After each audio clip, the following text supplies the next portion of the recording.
Hello, good afternoon, everybody. Thank you for tuning in, guys. I just want to say good afternoon to everybody. Good afternoon, everyone in Flip who's watching. Good afternoon, all our everyone who's watching from WFHR. Um, Today we have a special treat for you guys. And if you can see me, I'm not sure if this is working properly, but if it is, please let me know in the comments below. Say hi so that we know that this is working and that you can hear and see us. So this afternoon we have a special treat for you guys. We have a JasSuccess interview from Jacquelyn Pulgo, and she's going to share her story of how she got started with freelancing.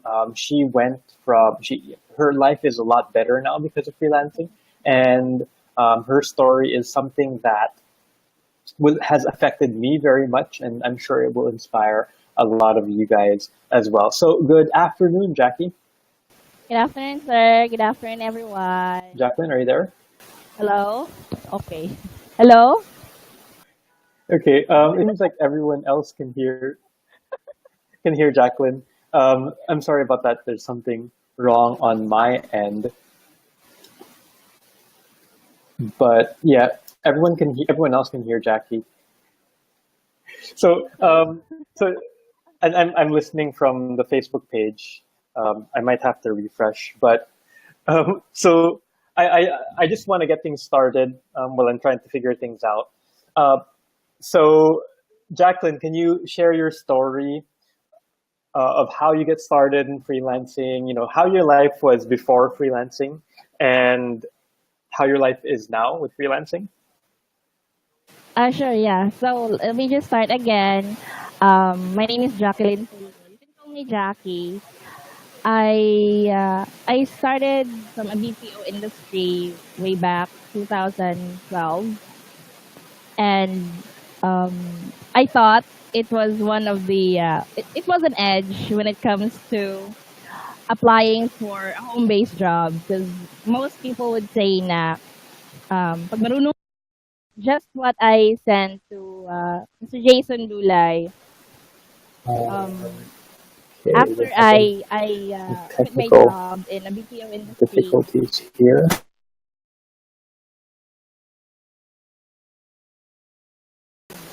at first it was doing really good, and I thought, it's enough to sustain for my family, especially that I have a 3-year-old daughter.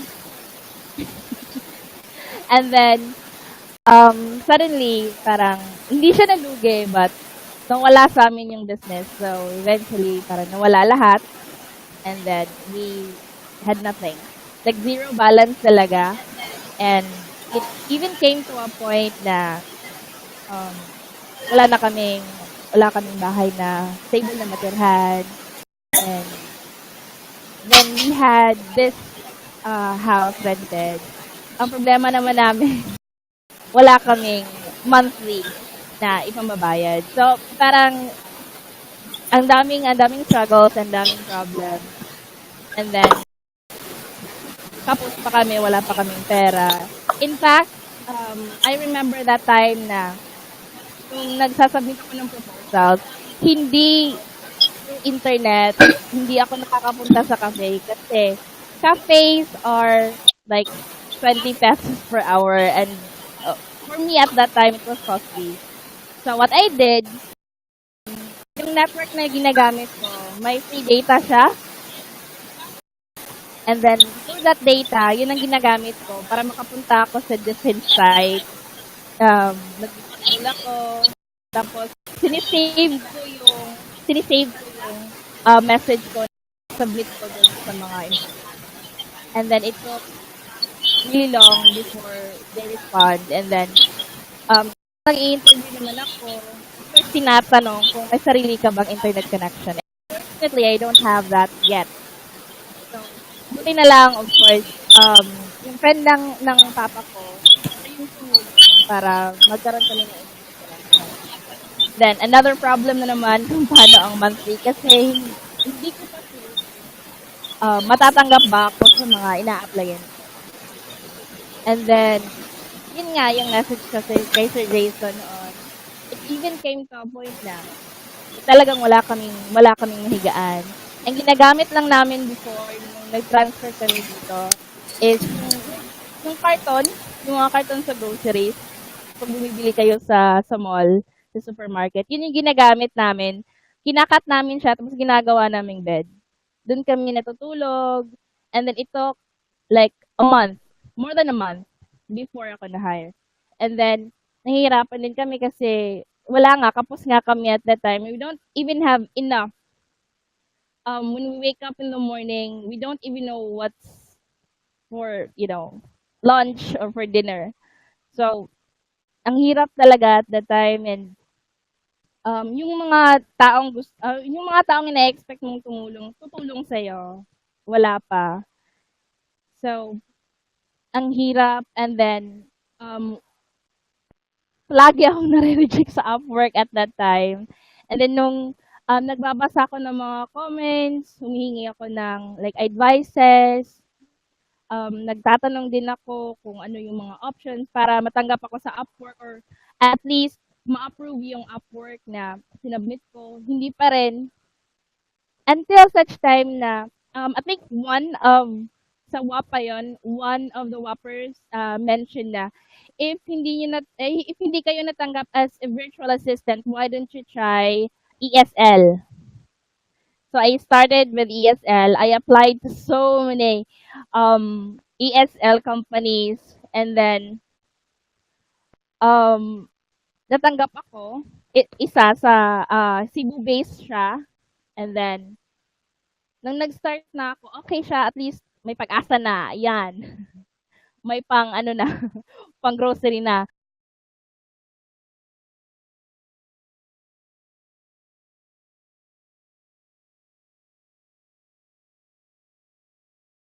Bawal yung may dumadaan sa likod, bawal yung background noise, and bawal kang kumain, bawal kang uminom, halos bawal lahat. Ano ka lang, nakaupo ka lang in front of the camera talking to your student. And then, nahihirapan ako kasi may 3-year-old ako. And yung 3-year-old ko, takbo ng takbo. And then at that time, isa lang kasi ang ginagamit ko, which is this. Pakapakita ko. Ebidensya. Ito. Ito lang siya. Ito yung ginagawa kong, at the time ito yung ginagawa kong mesa, ginagawa kong upuan until now. Patungan ng paa. So, kapag naglilikot na yung 3-year-old ko, kailangan ko i-cancel yung klase ko. Kasi kung hindi, sabi nung employer ko, kapag nagreklamo daw yung mga students, kailangan kaming tanggalin. Aside from that, every schedule na kina-cancel namin, parang deducted yon sa salary. So kapag may natatanggap ako, it's not really enough. Parang enough lang siya for for internet connection. So kailangan na namang maghanap ng other ways, other means para ma-sustain yung monthly, let's just say everyday needs namin ng pamilya ko. And then I also remember na kasi nga kapos kami sa pera, we don't have anything to buy for yung food. Ginagawa namin nung noodles kami, yun yung na-message pa sa Jason na kung anong kinain namin sa umaga, yun din kinakain namin sa tanghali. It even came to a point as well na we were eating tuyo, like morning, afternoon, dinner, kahit snacks. So, yung iba, ini-encourage ka talaga na i-try lahat or wag magreklamo kasi most of us nagrereklamo na anong meron sa iba, bakit sila natanggap, what do I don't have na bakit di ako natanggap, bakit sila natanggap. It's a matter of patience talaga. And that's what happened to me. After kong nag-ESL, nag-apply ako for a VA. And then I remember as well, dun sa WAP, sabi dun na, kung na-reject kayo sa Upwork, why don't you try onlinejobs.ph? So I tried that, and luckily I got hired sa isang US-based na company. At first as well, I thought, familiar ako sa business niya. So, edge ko na naman. Pero nung na-try ko na, nakanganga na ako kasi hindi pala, iba. Kasi gumagamit sila ng mga tools na hindi ako familiar. I mean, I work in a BPO industry as a call center, and then hindi siya na-apply doon kasi hindi ako nagsasalita doon. Nagtatrabaho lang ako, nakaupo ako. Um, I just sit in front of the PC, and then may pinapagawa siya. Yun lang yun. Hindi ako nag-i-English. So, sa mga hindi marunong mag-English, wag ma-stress. Kasi hindi yon ang basihan para ma-hire kayo. And after nung na-hire ako as a VA, medyo nahirapan din ako kasi nga this works for single moms kasi I have a 3-year-old. Again, nahihirapan ako sa schedule na naman because I have to wake up 2 in the morning, and then I would end around 9 in the morning. And then at that time ang hirap i-adjust kasi nga hindi naman pwedeng patulugin ko rin yung anak ko during natutulog ako. Kasi nga, 3-year-old, of course, nagkukulit yon, tumatakbo, naglalaro, ganyan. So, ang hirap talaga. And then, tatlo kaming Filipino doon. And then, parang isa-isa, tinatanggal kami until ako yung last. Akala ko kasi, hindi ako tatanggalin kasi I was doing really good with my job. And then, I was just so shocked. Like, Monday morning, sinabi na lang ng employer ko na, I have to fire you. I have to find somebody else. Sabi niya. Kasi daw, nagreklamo daw yung trainer namin na parang hindi siya satisfied sa trabaho na binibigay namin or binibigay ko. So, parang, that time, parang lalo kaming naghirap kasi nga, of course, may internet connection na, may monthly bills na, tapos lumalaki yung bills kasi nga, for the PC and then for the internet connection. So, at that point talaga parang balik na lang sana sa Cebu. Maghanap na lang siguro ng ibang work. But parang feeling ko hindi rin siya mag-work out kasi nga, I have to think of my 3-year-old. So sabi ko, sige, try ko pa. And then, it was, 8 days after akong na-fire. Na-hire ako sa current employer ko ngayon. And then, akala ko nga at first scam siya. Kasi it's like, for me na nahirapan sa trabaho, parang it's too good to be true. Tapos, in-explain ng employer ko lahat. Sabi niya, you have a flexible hours. You can work any time of the day. As long as ma-meet ko yung quota, which is 40 hours in a week. So, sabi ko, baka naman scam to. So, sige, try ko na lang kasi nga, for survival na lang yung iniisip ko. So, after that, I also work as a virtual assistant. And then, right now, thankfully, as in, hindi siya okay. As in, it's super great. Like, super, super great na it pays off lahat ng hard work, lahat ng patience, lahat ng prayers. So, right now, I am with a really awesome boss, a really wonderful job. And, in fact, like, all around na ako. In the morning, I wake up, and then ako na nag-aalaga sa baby ko. Tapos, kasi nag-aaral na rin siya sa nursery. So, ako naghahatid, ako kumukuha sa kanya sa school, and I can manage my time. Like, my time, lahat na ma-manage ko na. And, as for the bills, right now, hindi na talaga kami problema. Thankfully, nababayaran na namin lahat. Nakabili na kami ng bed. Sabi ko kay Sir Jason noon. Sir, nakabili na kami ng bed. And then, yung table ko, ito na, hindi na dun sa case ng beer, hindi na kami nakaupo. Sabi nga, hindi na kami nakahiga sa sahig, gano'n. Out of town na rin kami, nakakalabas. groceries, ganon, kompleto na. And I can say na it's better than working in a BPO industry. Aside from the fact na you're just at home, you can take care of your kids. Yung benefits as well nga nakukuha ko is the same with sa BPO. So I'm really thankful sa lahat ng advices na ibinigay ni Sir Jason and lahat ng mga lessons na natutunan ko rin sa WAB. So yun. Jackie, so I'm going to have to turn off my mic. Sorry, everybody. We're having some technical issues. I can hear you, but I'm opening it in a separate window, so there's like a 10-second delay. So I'm gonna have to turn off my mic because there's some background noise. So I'll type in the questions na lang muna. Okay. So I guess the first we'll start off with what kind of work do you do for your clients, and then I'll turn off my mic then.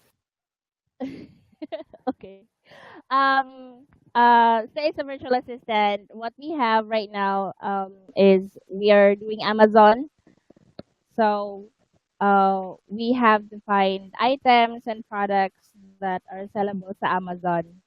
And then we have it's like an office work as well. Marami kaming kailangang i-fill out, marami kaming tine-type, ganon.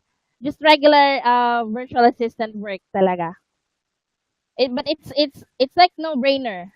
I can say it's like no-brainer kasi ang kailangan mo lang talaga hindi knowledge na super bongga, but what you need to have is patience. Yun lang.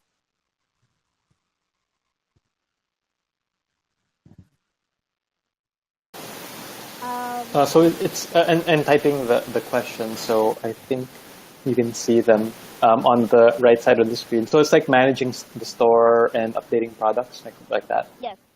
Yes. And also, before we're just focusing on Amazon, and luckily, right now, nag-expand din kami, and we also have eBay now, and that's what I also manage sa ngayon. And hopefully, may launch din namin yung isa pa this coming month. But so far right now, yes, it's about managing store and updating products.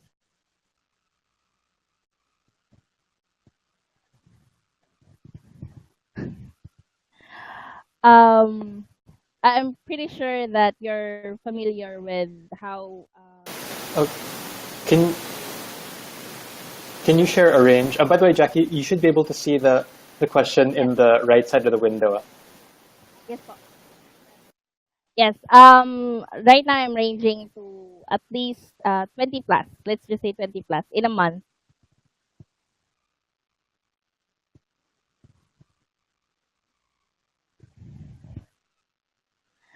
Okay, advices.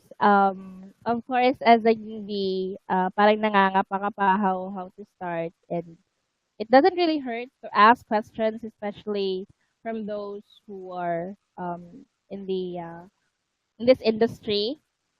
And I would say patience and prayers talaga. Patience kasi hindi naman kapag nag-apply ka, yun na, makukuha mo na yung job. There are a lot of people who are applying on the same job, hindi lang ikaw. So, just be patient and samahan mo na rin ng hard work and prayers. Prayers is really important. Because I truly believe na if it's not really for you, then it's not for you. Then you have to find options. Find options, research, and um, at least be familiar with right now, especially sa ngayon, be familiar with mga e-commerce, especially doon sa mga videos ni Sir Jason. It would really help. Kasi yun din, doon ako nagsimula at yun ang nakatulong sa akin talaga. Call center experience, I think hindi. Not in a bit. Hindi talaga. Lahat na na-experience ko sa call center, other than, of course, speaking well in English, the rest, wala. ay hindi ko kasi ito talaga ha, gusto ko lang talagang sabihin, for those of you na hindi masyadong magaling sa English, please don't get discouraged kasi um hindi talaga 'yun ang basihan and hindi 'yun ang makaka-hire sa'yo, 'yun.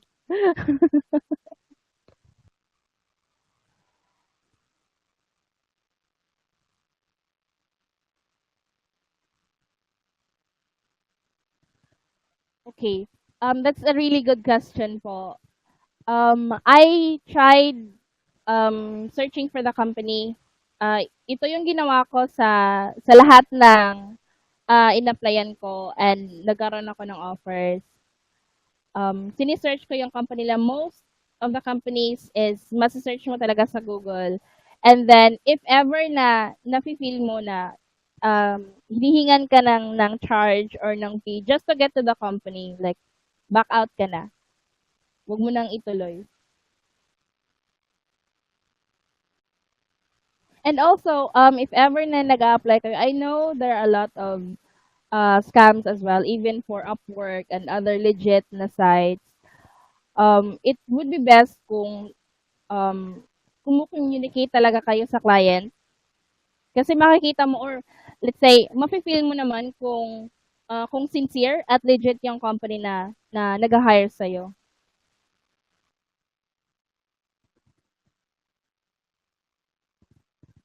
Okay, eto na. Um, I don't I don't really worry much about that if I were you. Kasi, to tell you frankly, hindi rin ako tech savvy. In fact, I remember my first time, even after na nag-call center ako, hindi ako magaling talaga sa computer. In fact, I don't have any computer skills na super bongga. I just browse, just like regular person. Nagpe-Facebook ako, nag-YouTube. Ganun lang talaga ang basic na alam ko sa computer. So for those of you who does not have any computer skills, you don't really have to worry kasi kung i-hire kayo, hindi naman ibibigay ng employer niyo yung trabaho niyo. Of course, you will have trainings. If you have questions, do not hesitate to ask. And it would be best if you're going to ask instead na mawala yung job. At first, I tried Upwork kasi yun yung parang sikat na site. And then, what I did was, I looked for other sites through Google. And then, dun din sa forum, sa WAP, dun ko nga nakita yung client ko kasi Sir Jason mentioned about Hubstuff before. Then after I tried Hubstuff, dun na ako nakakuha ng client. Also, onlinejobs.ph, nakakuha rin ako ng client doon. Okay. Um, ang sa akin talaga at that time, I was, nagre-research talaga ako. Kasi I tried before na parang um, sariling gawa ko yung sinasubmit ko. And then, parang napilata ng client na parang hindi pang pro yung letter ko kaya nare-reject. So what I did was um I I look for like if you notice for example sa Upwork, if you notice sa profile nila, meron silang mga um meron silang mga parang introduction sa sarili nila, what they can do, what they're good at. And I would also suggest na magtanong. I mean, we have the forum open talaga sa lahat. You can ask um, Sir Jason. In fact, may mga email na sinisend Sir Jason na yun yung tinitingnan ko at yun yung pina-follow ko and how to write good cover letters.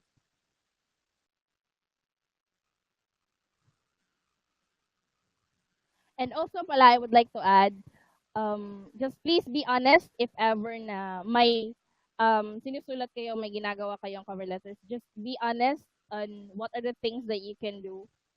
Hindi lang yung, kasi ang iba sa atin parang nag-a-add on. Kahit hindi alam ang ginagawa, ina-add nila. So, just avoid that. Right now, I only have one employer, but I'm working on different businesses na hinahandle niya. Okay. That I'm not quite sure kasi hindi ko pa na-try na nag-apply direct sa mga clients. What I did talaga was I sign up for Upwork, and there's really a reason for that as well kasi nga negosyante business yung hinahandle nila. So they want to make sure as well na hindi rin sila nasa-scam. I mean, hindi lang tayo ang nasa-scam, pati mga business owners din, and they want to make sure na hindi rin sila lugi sa business na yun. I would say yes. Yes, I tried that. I uploaded my resume on Hubstuff. And although hindi ko na-take yung offer, but somebody from, it's a Canadian company na nag-offer din sa akin nung nakita nila yung resume ko sa Hubstuff. Oo. Lakasan lang talaga ng loob. And, oo nga pala, if ever pala na na-reject kayo at hindi kayo na-hire, please don't give up and don't get discouraged talaga. For me, for me, it's really about survival. So, parang lahat ata, mahirap. Um, siguro yung nare-reject, lagi kayong nare-reject sa pagsasubmit mo ng proposals and application. Like what I've said before, for me, it's a matter of survival. I have a 3-year-old kid. Okay lang sana kung ako, kaya lang I have my daughter. So for me, she stands as my motivation when it comes to working online and for not giving up. I mean, I even have this saying that you're allowed to get tired, you're allowed to complain, and you're allowed to get mad, but you're not really allowed to give up. For first timers, I would suggest na um try going to sites like Sir Jason's kasi it really helps a lot of first timers. Ang daming first timers na natulungan dahil dun sa site na yon. Also, please research more. Hindi yung, although may sites talaga na tumutulong kung paano mag-start for freelancing, but it would be best as well na mag-research kayo and then try to find something na suitable sa inyo.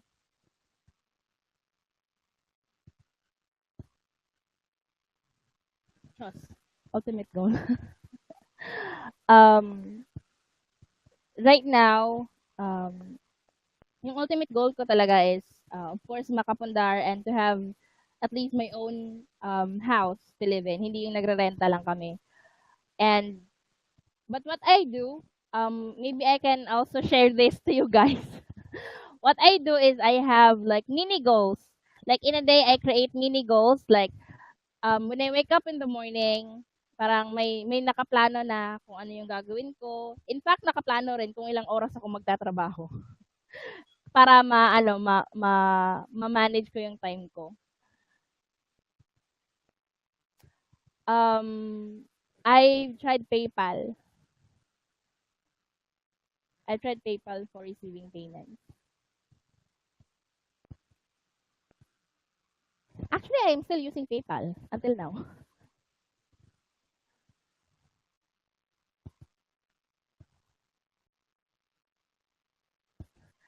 Okay. I decided for home base kasi I remember when I was in BPO and then of course shifting sa BPO. Pag umuwi ako sa bahay, kapag nilalapitan ko yung baby ko, hindi lumalapit, natatakot kasi hindi niya ako kilala. Kasi of course because of the schedule, kasi nga gabi ka nang pumapasok, pag uwi mo sa bahay, parang pagod na pagod ka na drain na yung energy mo, traffic pa. So, parang hindi ko na naasikaso yung baby ko. Eventually, hindi niya ako nakilala. Akala niya nanay niya yung yaya niya noon.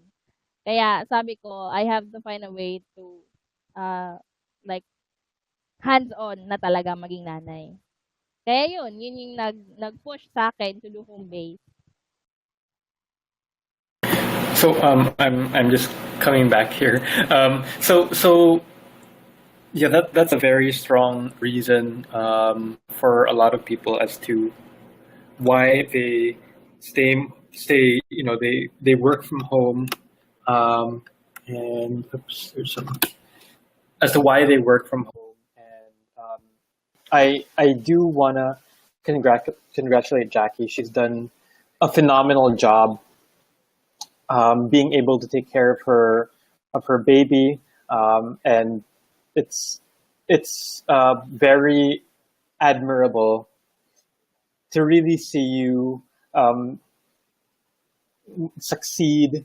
You know, even going from where you came from originally. You know, you you came from very humble beginnings, and you're still very humble right now. You can see in your in the way you carry yourself that you're still a very humble person. You're not mayabang, even though you're earning a lot more now. And I just want to thank you.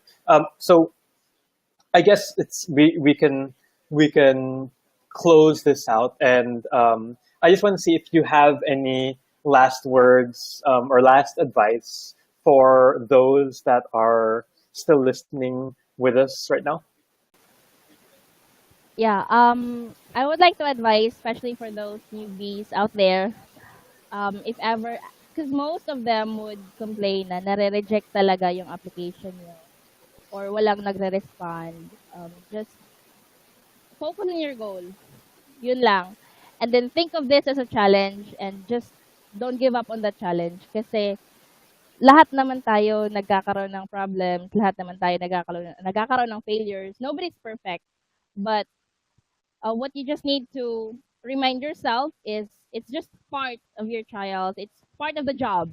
Kumbaga, it's part of your life. So just don't give up on it. And prayers will do really good.